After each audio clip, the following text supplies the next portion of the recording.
So a really sad scene greeted me when I looked out the window this morning. The fifth iceberg of that old and gnarled line of icebergs had been knocked over, or blown over, and was lying broken on the lawn. Anyway, that's what it felt like to me, but the truth is it looks slightly different and slightly less dramatic. And that's just because I was too slow and stupid at the time to actually take an overhead shot. So what you can see lying on the grass is that broken iceberg. Look, it's even got buds that are pretty close to flowering. But there's just not that overhead shot, so it doesn't have that context like the first shot did. But at least you know how it felt. Here it is in happier times. When you find something like this, you find lots of questions racing around your head like, how could this have happened? And was it just the wind? No, it wasn't just the wind. In fact, it wasn't even windy last night. So this sounds more like a who rather than a what did it. It sounds like a who done it. And there's several suspects. And ones who have a big tactile interest in the mulch at the base of these icebergs. But as well as these guys, there is one other suspect. And that's me. So let's talk mulch. When you put down mulch around the base of a rose, the main thing is to make sure that when you put the mulch down, it doesn't go right up to the base of the trunk. You don't want the moisture in the mulch to sit against the bark for long periods of time, or down the track it'll cause it to rot. Now it won't escape your notice that the wood at the base of this iceberg is in really bad condition. So this could be my bad. And I'm happy to put my hand up for that because it's better to share your mistakes rather than just, keep them quiet. Because no one learns anything then. So it's a good idea to leave around 2 to 3 centimetres or 1 inch of clear space where the mulch is not actually touching the collar of that trunk. And that's what I did when I laid this mulch down, but over time it's settled and it's closed in and encroached on the trunk itself. And you can see here, even when you're watering, it's easy to start to displace and move mulch back towards that trunk. And when you are watering, try not to get any water over the bark itself, for the same reasons. But on this occasion, I don't actually think it's me that's caused this.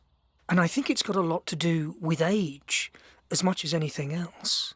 Plus whatever insects and disease has made its way through these cracks and wounds in the bark over the years. These icebergs are very old, at least 23 years by our calculations.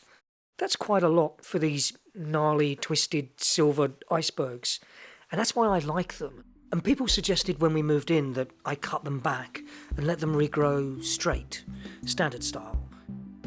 But I just love them like this. And this is not something you can get unless they've grown this way in the first place.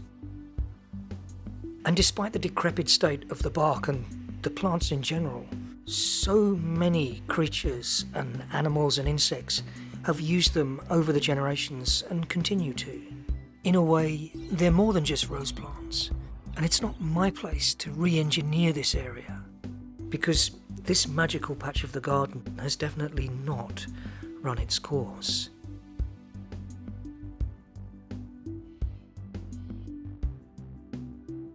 So I'm happy to leave them like this when I can, until they fall over.